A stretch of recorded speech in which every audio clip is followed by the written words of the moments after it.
हाय मेरे प्यारे विद्यार्थियों, good evening to all of you. तो मेरे प्यारे विद्यार्थियों, मॉडल पेपर को मैं बता रहा हूँ आपको। अब आगे बढ़ते हैं इसमें क्वेश्चनों में। आप इनको, ये 2023 का ही सीबीएसई बोर्ड का पेपर है, इसलिए हर क्वेश्चन को थोड़ा सीरियस होकर पढ़ाई करना जो है, ऐसे हल्के में मत लेना बिल्कुल भी। तो देखिए बेटा, आगे बढ़ते हैं अब। तो हम क्वेश्चन में आपको प्रोबेबिलिटी का क्वेश्चन बता रहा था। कल वाले प्रोबेबिलिटी क्वेश्चन में वो थोड़ा सा पार्ट रह गया है, मैं उसे क्लियर करता हूँ जो है। तो देखिए, हम बात कर रहे थे लीप ईयर में 53 संडे होने की और नॉन लीप ईयर में 53 संडे होने की प्रोबेबिलिटी की। तो बात कर रहे थे बेटे हम जो है 53 संडे होने की लीप ईयर में प्रोबेबिलिटी ऑफ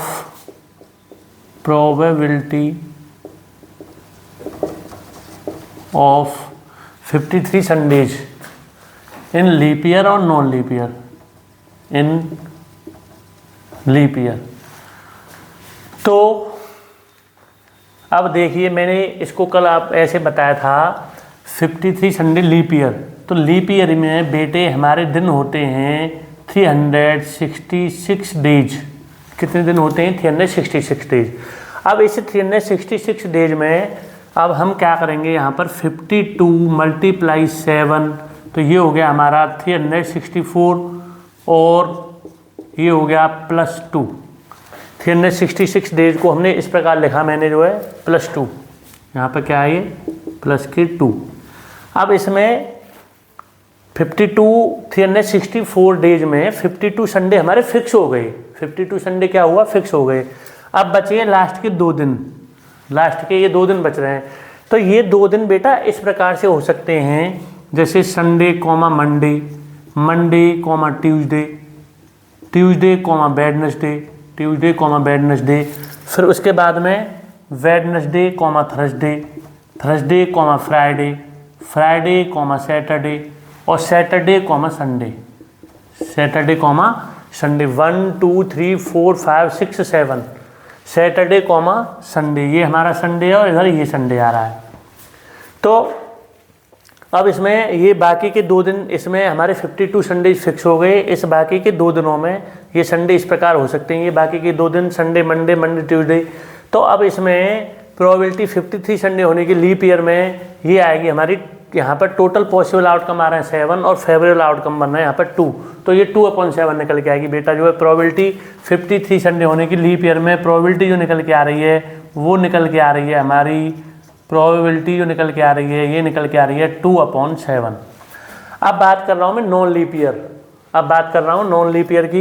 तो नॉन लीप ईयर इसको हम एक तरह से ऑर्डिनरी ईयर और कह देते हैं। इसको क्या कहते हैं? ऑर्डिनरी ईयर, ऑर्डिनरी ईयर यानी साधारण वर्ष, साधारण वर्ष। अब साधारण वर्ष में इसमें फरवरी ऐसा होता है 29 डेज की होती है, इसमें 28 डेज की होती है। तो इसमें हमारे कितने दिन हो गए? 365 डेज। कितने दिन हो गए? 365 डेज। तो इसमें 365 को हम जब ब्रेक करेंगे तो ये हो गया 52 × 7 + 1 यानी 364 + 1। तो ये हमारे पास यहाँ पे 1 दिन बच रहा है। ये सिर्फ कितना बच रहा है? 1 दिन। तो इसको, ये 1 दिन इस प्रकार हो सकता है Sunday, Monday, Tuesday, Wednesday, Thursday, Friday और सैटरडे। इनमें से कोई सा भी दिन हो सकता है, इनमें से कोई सा भी दिन हो सकता है। ये 1 दिन जो है इनमें से कोई सा भी हो सकता है। तो इस बात की प्रोबेबिलिटी यहाँ पे नॉन लीप ईयर में 53 संडे होने की जो प्रोबेबिलिटी निकल के आएगी वो निकल के आएगी बेटे 1/7। ये कितनी निकल के आएगी? 1/7।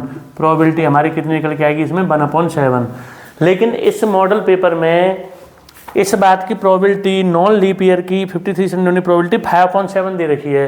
तो ये रीजन हमारा क्या है? फॉल्स है। तो इसलिए इसका सी ऑप्शन सही है कि जो एसेशन है इसका जो है ए पार्ट ये वाला ट्रू है और ये क्या है? फॉल्स। तो इसलिए इस क्वेश्चन का बेटा सी ऑप्शन कैसा है? सी ऑप्शन हमारा क्या है? ट्रू है। कौन सा ट्रू है? ऑप्शन सी वाला जो है। इस प्रकार ये क्वेश्चन हो रहा है।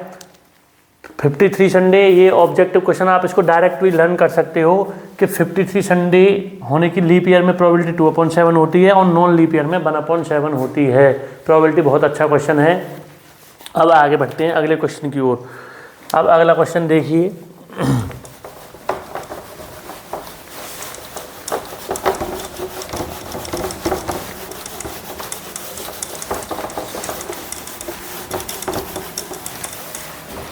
अब अगला क्वेश्चन हमसे क्या कह रहा है बेटा, क्वेश्चन है क्वेश्चन नंबर 20। ये भी अच्छा क्वेश्चन है। A, B, C, A, ये हमारा एसेशन है और नीचे रीजन दे रखा है। तो इसमें दे रखा है हमें A, B, C are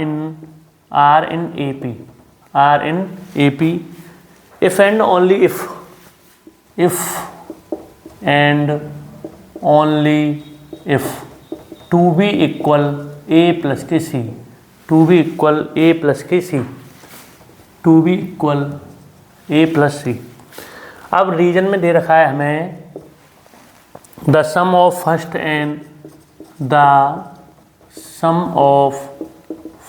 and odd natural numbers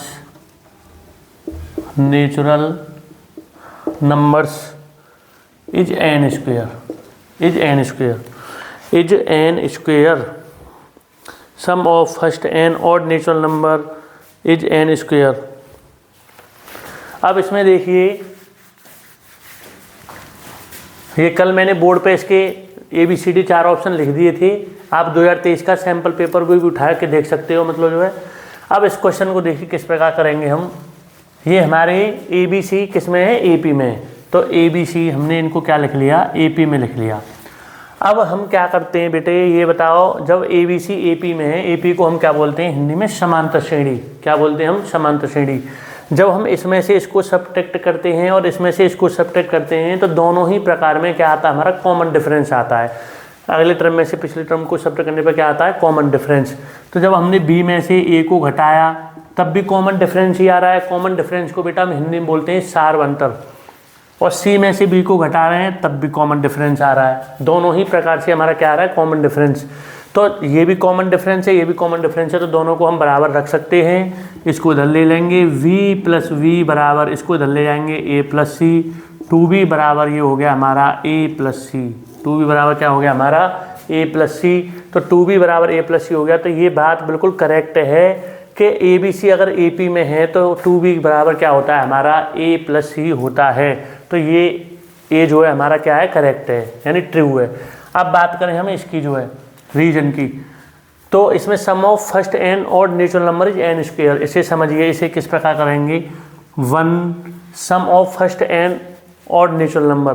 तो नेचुरल नंबर हमारे ये होते हैं हमारे sum of first and odd की बात कर रहा है हमसे ये, यानी ये इसका मतलब होता है विषम प्राकृतिक संख्याएं। इसका मतलब होता है विषम प्राकृतिक संख्याएं, इनके योगफल की बात कर रहा है हमसे, इनकी सम की बात कर रहा है। तो विषम प्राकृतिक संख्या यानी ऑड नंबर 1 से स्टार्ट होते हैं, 1 3 5 7 डॉट डॉट डॉट। अब ये टोटल, अब हमारा इसमें फर्स्ट टर्म हो गया, इसको A बोलते हैं, 1 हो गया। D का मान 3 माइनस के 1 ये 2 हो गया। और कितने टोटल नंबर n है, तो n की जगह पे हमें क्या रखना है, n रखना है। अब इसमें यहाँ पे AP सीरीज बन रही है, समांतर श्रेणी बन रही है, तो हम इसमें सम का फॉर्मूला लगा देंगे। तो सम का फॉर्मूला हमारा होता है SN इक्वल, ये होता है हमारा n/2 ब्रैकेट में 2A plus n minus 1 into D। ये होता है हमारा सम का फॉर्मूला बेटा। तो ये हो जाएगा हमारा n का मान, n के स्थान पे n ही रखना है, 2 इंटू A का मान 1 है यहाँ पे, plus n minus 1 into D का मान कितना है हमारे पास 2। ये हमारा सम निकालने का सूत्र होता है, समांतर श्रेणी के n पदों का योगफल, यानी सम ऑफ n टर्म्स। अब इसको सॉल्व करेंगे आगे, n/2 ये हो गया 2, इसका इसमें मल्टीप्लाई करेंगे 2n, इसका इसमें करेंगे माइनस के 2, इससे ये कट गया, 2 से 2 कट जाएगा, तो ये आ गया n स्क्वायर। ये कितना आ गया, n स्क्वायर। तो SN का मान कितना आ गया हमारे पास, n स्क्वायर। तो इसका मतलब ये ऑप्शन भी सही है, यानी n square sum of first and odd natural number का सम कितना होता है, n स्क्वायर होता है बेटा। ये ऑप्शन भी हमारा बिल्कुल करेक्ट है। तो ये दोनों ही ट्रू हैं, ये दोनों ट्रू हैं।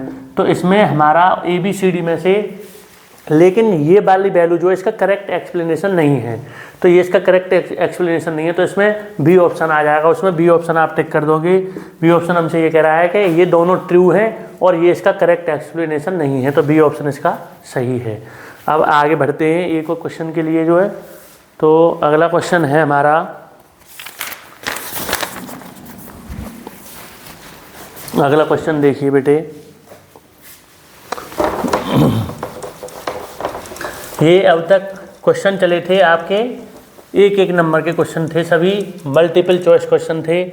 अब इस समय ये दो नंबर के क्वेश्चन आपके यहाँ से स्टार्ट हो रहे हैं और ये अब तक सारे क्वेश्चन थे 1 नंबर। अब question number 21, question number 21, two numbers are in the ratio, two numbers are in the ratio 2:3 and their LCM is 180. What is the SE of